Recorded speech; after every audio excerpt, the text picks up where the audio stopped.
Hello everyone, so today let's have another problem. This time, mag-i-involve na po tayo ng mixture problem.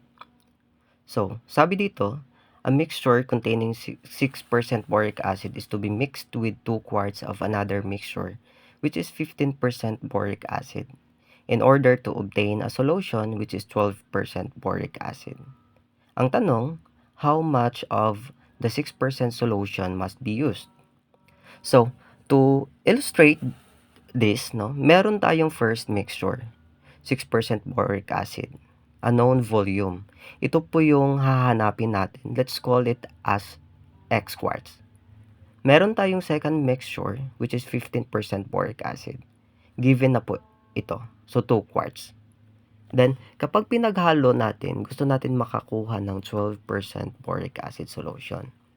And, since given na po yung second mixture, 2 quarts, siya with 15% acid, then imimix natin with X quarts of the 6% acid para makakuha tayo ng 12% acid solution. So our equation will be 0.06x plus 0.15 times 2 is equal to 0.12 times the quantity of X plus 2.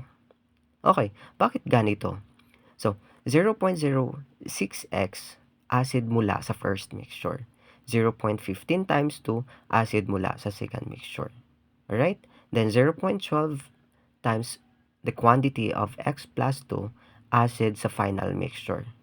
X plus 2 ang total volume kasi pinagsama natin ang dalawang mixture. And now, let's solve step by step. So, from our equation, we have now 0.06x plus 0.30 equals 0.12x plus 0.24. 0.30, okay, and then we have 0.30 minus 0.24 is equal to 0.12x minus 0.06x.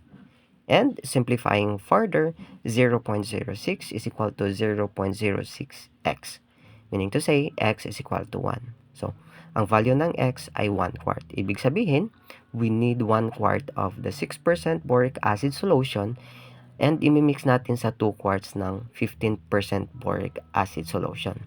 Kapag pinaghalo po natin, makakuha tayo ng 3 quarts of a 12% boric acid solution. So, ayun po, that's how we solve a mixture problem step by step. Salamat sa panonood.